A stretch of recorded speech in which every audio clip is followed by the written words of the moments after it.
हो, गेली 15 वर्ष मुंबई गोवा महामार्गाचं काम चालू आहे आणि आज त्या महामार्गाचा खराखुरा अनुभव तुम्ही घेतला. हो हो. हं. तर हा महामार्ग कधी पुरा होऊ शकतो असं तुम्हाला वाटतं? नाही आता नाही, युद्ध भाऊ, 2 मिनिटं.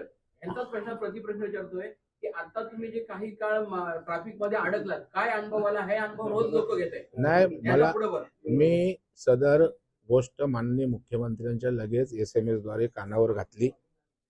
त्या ठिकाणी मुख्यमंत्र्यांनाही याचं गांभीर्य मी लगेच पोचवण्याचं काम केलं. गडकरी साहेबांच्या PAशी बोललो, कारण मी आज 2.5 तास फक्त एका इंदापूरला होतो. तुम्हाला यायला लेट त्याच्या फक्त इंदापूर. एवढा मी पॅनिक झालो होतो.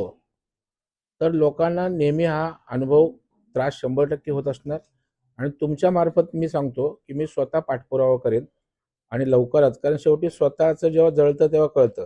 आज मी प्रत्यक्षात भराडला गेलोय, त्याच्यामुळे तुमच्या लोकांना काय त्रास होत असेल त्याच्यामुळे मी आता डे टू डे याचा फॉलोअप घेऊ आणि आपण फार लवकरात लवकर हे कसं होईल याचा प्रयत्न करू. आणि अवघड नाहीये.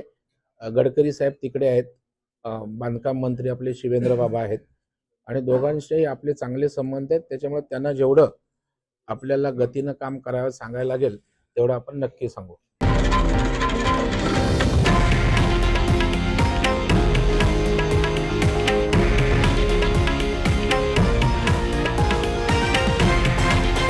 हे आहे देशातील नंबर 1 न्यूज नेटवर्क आणि आपण पाहत आहात TV9 मराठी, एकमेव.